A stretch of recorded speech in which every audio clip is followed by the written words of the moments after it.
Sir, ದಾದಾ Lakshmi mark Narayan ಸಿನಿಮಾದಲ್ಲಿ ಇಲ್ಲ ಇವ್ರಿಗೆ ಕೇಳಕ್ ಹೋದ್ರಿ ರೀ. ಸರ್ ಆ್ಯಕ್ಚುಲಿ ಕೇಳ್ತಾ ಇದ್ದೆ, ಮೇಡಮ್ ಕೇಳಲೇಬೇಕು. ಮೇಡಮ್ ಅದೇ ಸುದೀಪ್ ಸರ್ ಸಿನಿಮಾನ ಡಿಸ್ಟ್ರಿಬ್ಯೂಷನ್ ಮಾಡ್ತಾರೆ ಅಂತ ಸ್ಟೆಪ್ಪು ನಿಮಗೆ ಹೇಗೆ ಡಿಸೈಡ್ ಮಾಡಿದ್ದು, ಮತ್ತು ಸ್ಪೆಷಲಿ ಮಾರ್ಕ್ಗೆ ಹೇಗೆ ಪ್ಲ್ಯಾನ್ ಆಯಿತು ಅನ್ನುವಂಥದ್ದು ಸರ್ ಸಜೆಷನ್ನು, ಮತ್ತು ಅವರ ಸಿನಿಮಾ ಜರ್ನಿನ ನೀವಿಷ್ಟು ಹತ್ತಿರದಿಂದ ನೋಡ್ಕೊಂಡು ಬಂದಿದ್ದೀರಿ. ಈಗ ಈ ಸ್ಟೆಪ್ ಬಗ್ಗೆ ಮಾತಾಡೋದು ಮೇಡಮ್. ಯಾಕೆ ಸರ್ ಸರಿ ಬೇಜಾರು? ಅದು ನನಗೊಂದು ಪ್ಲ್ಯಾಟ್ರಲ್ಲಿ ಬಂದಿದೆ. ಆ್ಯಕ್ಚುಲಿ KRG ಸಂಸ್ಥೆಯವರು ನನ್ನನ್ನು ಸೇರಿಸ್ಕೊಂಡಿದ್ದಾರೆ. ಸೊ ಅವ್ರಿಗೆ ನಾನು ಥ್ಯಾಂಕ್ಸ್ ಹೇಳಬೇಕು. ನಾವು ಮ್ಯಾಂಗೋ ಪಚ್ಚ ಮಾಡಿರೋದ್ರಿಂದ we have worked well as a team. So ಅವ್ರು ಬಂದು ಹೇಳಿದ್ರು ಒಟ್ಟಿಗೆ ಮಾಡೋಣ ಡಿಸ್ಟ್ರಿಬ್ಯೂಷನ್ ಅಂತ. ಹಾಗಾಗಿ ನನಗೂ ಕಲಿಯೋಕ್ಕೆ ಒಂದು ಅವಕಾಶ ಆಗುತ್ತೆ. ಆಮೇಲೆ ಇಂಥ ದೊಡ್ಡ ಆಪರ್ಚುನಿಟಿ ನನಗೆ ಸಿಕ್ಕಿರೋದ್ರಿಂದ, ಮನೆಯಲ್ಲೇ ಇರೋದ್ರಿಂದ ಸುಲಭ ಆಯಿತು ಅಷ್ಟೆ.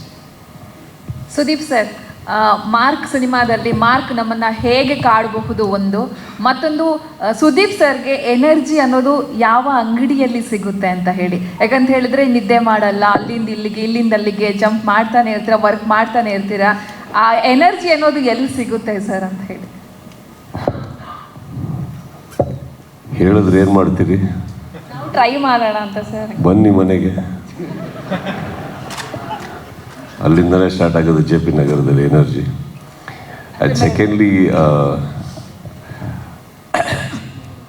ಏನೇನೋ ಕೇಳಿದ್ರಿ, ಮರ್ತೋಯ್ತು.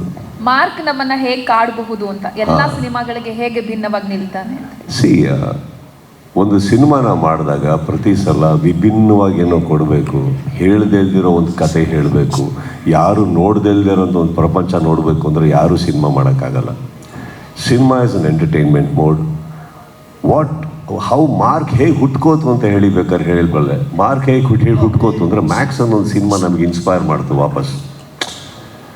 ಆ್ಯಕ್ಚುಲಿ ಏನೋ ಡಿಸ್ಕಷನ್ ನಾನು ವಿಜಯ್ ಕೂತ್ಕೊಂಡಾಗ ಅವ್ರೊಂದು ಕತೆ ಹೇಳ್ತಾರೆ ನನಗೆ. ಆ್ಯಕ್ಚುಲಿ ನನಗೆ ಆ ಕತೆ ಎಷ್ಟು ಲೇಯರ್ಸಲ್ಲಿ ಹೇಳಿದ್ರು ಅಂದರೆ ಇವರು, ನಾನು ಅವಾಗ ಫಸ್ಟ್ ಸುಮ್ಮನೆ ಒಂದು ಆ್ಯಂಬಿಷಿಯಸ್ ಆಗಿ ಅವಾಗ ಮಾತಾಡ್ಬೇಕಾದ್ರೆ ಸರ್ ಇದು ಅದನ್ನೇ ಕಂಟಿನ್ಯೂ ಆಗುತ್ತಾ ಅಂತ. ಆಮೇಲಿಂದ ಹೋಗ್ತಾ ಹೋಗ್ತಾ ನಮಗೆ ಅನಿಸಿಟ್ಸ್ a very different film, different character arc. ತುಂಬ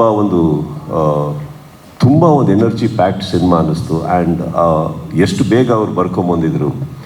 ಇದರಲ್ಲಿ ನಿಮಗೆ ನಾನು ಹಿಂದಿನ ಅಷ್ಟು ಸಿನಿಮಾಗಳನ್ನ ಕಂಪೇರ್ ಮಾಡ್ಕೊಳಕ್ಕೆ ಹೋದರೆ ನಾನು ಮಾಡದಿಲ್ದಿರೋಂಥ ಒಂದು ಕ್ಯಾರೆಕ್ಟರ್ ಆರ್ಕ್ ಅಂತ ಹೇಳಬಲ್ಲೆ.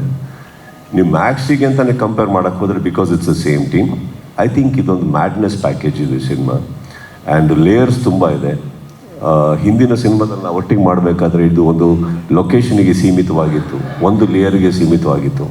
ಇದರಲ್ಲಿ ಬಹಳ ಹಂತದಲ್ಲಿ ಕತೆ ಹೇಳ್ಕೊಂಡೋಗಿದ್ದಾರೆ. ಹೋಗ್ತಾ ಹೋಗ್ತಾ ಅನ್ಫೋಲ್ಡ್ ಜಾಸ್ತಿ ಆಗುತ್ತೆ, ಕ್ಯಾರೆಕ್ಟರ್ಸ್ ಜಾಸ್ತಿ ಇದ್ದಾರೆ, ಟ್ರಾವೆಲಿಂಗ್ ಜಾಸ್ತಿ ಇದೆ, ಟೆಂಪೋ ಜಾಸ್ತಿ ಇದೆ.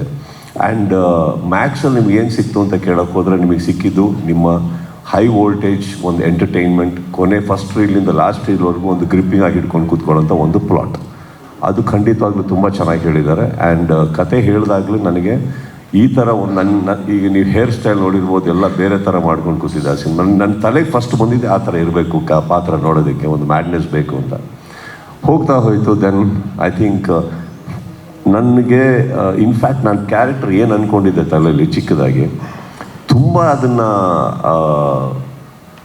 ಆ ಗಿಡಕ್ಕೆ ತುಂಬ ನೀರು ಹಾಕಿದ್ದು ಅನೂಪ್ ಅವರ ಸಾಹಿತ್ಯ. ಯಾವಾಗ ಅವರು ಒಂದು ಸೈಕೋ ಸೈತಾನ್ ಮೆಂಟಲ್ ಅಂತೆಲ್ಲ ಬರೆದಾಕು ನನಗೆ ತುಂಬ ಕುತ್ಕೊಂಡ್ಬಿಡ್ತು ಕ್ಯಾರೆಕ್ಟರ್ ಒಳಗಡೆ. ತುಂಬ ಅದ್ಭುತವಾಗಿ ಬರೆದಿದ್ದಾರೆ ಇವರು ಅಂತ. I think it's probably because ನಮಗೂ ಪ್ರಿಪರೇಷನಿಗೆ ಭಾಳ ಶಾರ್ಟ್ ಟೈಮ್ ಇರೋದ್ರಿಂದ I think everybody added on and that's how the character came up. And ಸಿನಿಮಾದಲ್ಲಿ ಆ್ಯಕ್ಚುಲಿ ವಿಜಯ್ ಹಾಗೂ ಮಿಕ್ಕಿದ ಎಲ್ಲರ ಕೆಲಸನ ಇನ್ನೂ ಮ್ಯಾಕ್ಸ್ಗಿನ್ನ 10 ಪಟ್ಟು ಜಾಸ್ತಿ ನೋಡ್ತೀರ ಅಂದರೆ ತಪ್ಪಾಗಲ್ಲ. ಮೇಡಮ್, ನಿಮಗೆ ಎಲ್ಲ ಹೆಂಡತಿಯರ ಒಂದು ಇರುತ್ತೆ, ಏನಪ್ಪ ಅಂದರೆ ಗಂಡ ಕರೆಕ್ಟಾಗಿ ಟೈಮ್ ಕೊಡಲಿಲ್ಲ ಮನೇಲಿ ಅಂತಂದಾಗ ಒಂದು ಇರುತ್ತೆ, ಯಾಕೆ ಕೊಡ್ತಿಲ್ಲ ನೀನು ಇರಬೇಕು ಅಂಥೇಳಿ. ನಿಮಗೆ 100% ಆ ಒಂದು ಬೇಸರ ಇದ್ದಿರಬಹುದನ್ನ ನನಗನ್ಸುತ್ತೆ ಸರ್, ಇಷ್ಟು ಬ್ಯುಸಿ ಇರೋದ್ರಿಂದ.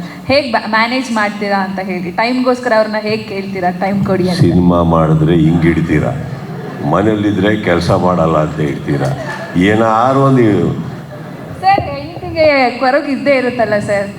ಅದು ರೂಢಿಯಾಗಿಬಿಟ್ಟಿದೆ. ಈಗ ನಾನೇ ಸೇರ್ಕೊಂಡ್ಬಿಟ್ಟಿದ್ದೀನಿ ನೋಡಿ ಅವರೊಟ್ಟಿಗೆ, ಅದೇ ಬೆಸ್ಟ್. ಸುದೀಪ್ ಸರ್, ಒಂದು ಕನ್ಸರ್ನಿಂದ ಕೇಳ್ತಿರೋದು, ಕಾಲಿಗೆ ಏನಾಗಿದೆ ಅಂತ. ಅಲ್ಲಲ್ಲೇ ಬ್ಯಾಡ್ದಿ ಜಾಗದಲ್ಲೆಲ್ಲ ತೊಗೊಂಡೋಗಿ ಇಡ್ತಾ ಇರ್ತೀವಲ್ಲ ಅಮ್ಮ, ಯಾವುದೊಂದು ಏಟಾಗಿದೆ ಇನ್ನು ಸರ್, ನಿಮ್ಮ ಈ ಸಿನಿಮಾದಲ್ಲಿ ಇರಬಹುದು, ಜೊತೆಗೆ ನಿಮ್ಮ ಫೀಮೇಲ್ ಫ್ಯಾನ್ಸ್ ತುಂಬಾ ಬೇಜಾರು ಮಾಡ್ತಾ ಇದ್ದೀರಾ ನೀವು. ಯಾಕಂದ್ರೆ ಮ್ಯಾಕ್ಸ್ ಅಲ್ಲೂ ಹೀರೋಯಿನ್ ಅನ್ನೋಂಥದ್ದು ಇರಲಿಲ್ಲ, ಈ ಸಿನಿಮಾದಲ್ಲೂ ಇಲ್ಲ, ಒಂದು ರೊಮ್ಯಾಂಟಿಕ್ ಮೆಲೋಡಿ ಅನ್ನೋಂಥದ್ದು ಏನಾದರೂ ಕೊಡ್ತೀರಾ? ನೋಡಿ ಎಷ್ಟು ನೆಮ್ಮದಿಯಾಗಿ ಕಾಣ್ತಾ ಪ್ರಿಯಾ ಮೇಡಮ್ ಏನಾದರೂ ಕಂಡೀಷನ್ ನೋಡಿ ಎಷ್ಟು ನೆಮ್ಮದಿಯಾಗಿ ಕಾಣ್ತಾ ಇದ್ದೀನಿ, ಆರಾಮಾಗಿದ್ದೀವಿ. ಇನ್ನೊಂದು ನನಗೆ ಭಾಳ ಖುಷಿಯಾಗಿದೆ ಏನಂದರೆ, ಇವತ್ತಿನ ಸ್ಪೀಚಲ್ಲಿ ಅದ್ಭುತವಾದಂಥ ನನಗೆ ಗೊತ್ತಿರೋಂಗೆ ಸ್ಪೀಚ್ ಕೊಟ್ಟಿದ್ದು ಆಯ್ತು. ಒಂದೇನು ಸತ್ಯಜ್ಯೋತಿ